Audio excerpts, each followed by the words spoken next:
Hi, I'm Nicholeen Peck, and I teach all over the world about parenting and good communication, how to build strong family bonds, and child development. And in this video, we're talking about building self-motivation in teens.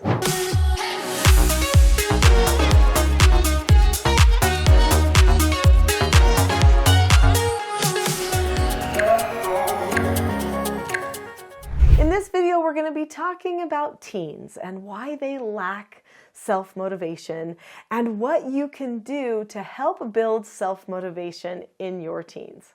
It's super important to understand that self-motivation is a choice. It is not something that happens to a person. So even though we're going to try to be building self-motivation in our teens as we're talking through here on this video, you do need to recognize that they have to choose to be motivated. You can't make another person choose to be motivated. You can create an environment where motivation happens, but you can't make them pick what you want them to pick. So this whole channel is called the Teaching Self-Government channel because it's all about self-government.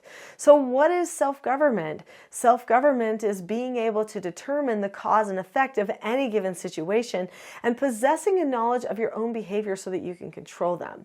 So what that means is that you are thinking about what's going on with you, and you are making a plan for moving forward in a certain direction, and then you're assessing yourself regularly and adjusting your plan. In order to be self-governed, it requires motivation, self-motivation. Now, I have other videos on this channel about self-motivation, but this one in particular, I would like to talk about teens because I think people don't recognize lack of motivation too much until a person gets into their teen years. And then they really notice it because they're wanting that teen to launch into adulthood, to take on more responsibility and ownership of their own behavior. They want them to start acting more adult-like. And suddenly the teen is just like, no, I don't want to. Well, why is that happening? Well, there's a developmental reason there.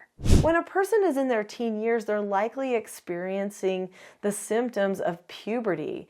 When a person is going through puberty, their body is growing and producing cells at such a rapid rate. They're processing food quickly because of this increased growth of muscle mass and bone mass and building up blood and all kinds of other things. But also their brains are changing and developing. That prefrontal cortex is really coming into formation when they're in the years of puberty. So many things are happening, and quite frankly, they're just worn out. During this time, their social life picks up, their academic load increases as well. So suddenly they have all of these increased pressures, things that they want to do with their life. They want to make money, so now they got to get a job and, take up babysitting or whatever. So they're trying to solve all these problems and launch into this adult way of living. And yet their body is just struggling to stay awake. So when they are acting like they're not motivated, sometimes it's because they're just lacking energy in general. The other thing that happens in teen culture is they notoriously eat terribly. Sometimes even don't eat enough. They don't even want to take time for eating. They'd rather sleep than eat. And so they're often dehydrated with improper nutritional balance in their bodies. That can look like lethargy. And a lot of people think it must be because they don't care. So there is something that happens when your children are young. They learn a lot about work and doing projects and stuff like that. Once they get older and they get more busy, they do end up with less time to do work around the house. So this could look like they're not motivated or they're lazy, when in reality, they're just feeling so spread out. They're not sure how to manage all the pieces of their life. They're learning time management. So this is another thing that can get in the way of being self-motivated in things that you care about. But one thing that you might want to look at is, are they self-motivated in some areas? Maybe they're not motivated to clean their room. Maybe they're not self-motivated to eat healthy or to exercise. Maybe they're not self-motivated to get a job, but maybe they are self-motivated in writing a book Or maybe they are self-motivated in planning some sort of a party for their friend group. Or maybe they are self-motivated in trying out for a team at school. They might be self-motivated in some areas but not in others because they're not sure how to balance out the motivation. They're focusing all their motivation in one area because probably their stress is at that one area. And when it comes to things at home like chores and helping out around the house, they know that will always be there for them. But they're not sure the friend will always be there for them, and they really want that friendship. They're not sure that date, that activity, that club at school, that assignment, it won't always wait for them. So they're starting to prioritize. And if we're going to be honest, as adults, we do that too, right? How many times do you not put the laundry away? I mean, be serious. How many times do you just pull your clothes out of the basket for a whole week, you get to your next laundry day, and you're down to 4 items in the basket, and you realize, okay, we're just going to wash them and put it in the basket. I don't even know why I have a closet, because I just keep pulling them out of the basket. That happens to everybody at certain phases of life, because we prioritize. The clothes will wait in the basket. They're not going anywhere. But that person won't wait. So one of the things that you can do to help increase motivation for all the areas and to help hopefully promote balance for your team is to have some deliberate conversations with them. In the teaching self-government method of parenting, there are multiple meetings that we have.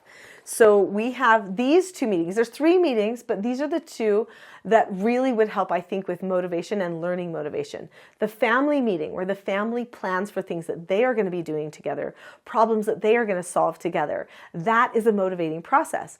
And then the mentor meeting, where the child meets one-on-one or 2-on-1 with the parents, and they start creating goals and commitments and plans for themselves. So they're going over their priorities and their time management as well. So in this meeting, it is a great time for you to discuss what are your priorities right now. Let's just list all the areas of your life that you are involved in, and what is it that is the top priority? Are your grades the top priority? Are your friends the top priority? I mean, be honest. Don't make them have to answer how you want them to answer. It could be that God and family are their top priority, but they don't ever have time for it because they have all the school stuff. Well, then try to simplify school and give them time for family. Help them feel a sense of balance. If they can get prioritized and have conversations about priorities with you, that will actually motivate them in all of the areas of their life. They need to know what's most important to them so that they know what they can let go sometimes. When you have determined that your child can let go of some things sometimes, such as, the chores, the laundry. I mean, you want them to do it sometime, but maybe as you look at the priorities with them, you recognize, yeah, that is the lesser priority. But then you say to them, we do have to figure out when we do want to make that a priority and when we do want to motivate on the laundry. We've got to make a plan for that because when you're at college, when you're off on your own, you don't want to always have the standard be that you don't do it because we always fall a little below our standards. We want to have a high standard for ourselves so that we're productive in life. So bring them into their own development conversation. Let them know why you want to talk about these things again and again and make plans and try to work on them. Probably one of the most impactful things that you can do to help a child learn self-motivation is to develop a good relationship with them. When you are working with your teen, you need to be thinking, where's our relationship like? If you want to help motivate them to do anything and you want them to listen to you, you've got to have a good relationship. I know a lot of people use negative consequences for motivation, and they do work. And positive consequences can be used for motivation too. In fact, I have multiple videos on this channel all about positive consequences, and then other videos all about using negative consequences. So absolutely, consequences can help with motivation. But their connection to you makes all of the teaching for the positive and negative consequences stick. You want to make sure that you're continually working on the relationship and the connection that you have with your child. Talk about things that aren't just things you want them to do, but talk about life and stuff that matters, and show that you're reasonable by discussing priorities and where they want to put the most of their time. Let them see that you are there to help them get ready for full adulthood, not just please you and do things around the house. I know that during the teen years, it doesn't seem like your child wants to please you as much, but your teen does want to please you. And so praise them a lot. Tell them that you notice the good things that they're doing. Acknowledge any bit of effort. When you acknowledge efforts, more effort is given. Also, schedule time out to do things as a family, like working together, playing together, those types of things. If you work on meal time together for a little bit each day or each week, that's going to help instill a sense of motivation. Also, make sure that you're motivated. Your example will go far. If you're sitting on your phone on the couch for long periods of the time, whether you think you're working or not, it does not look like motivation to them. So the optics are important. What are you showing them is important to you.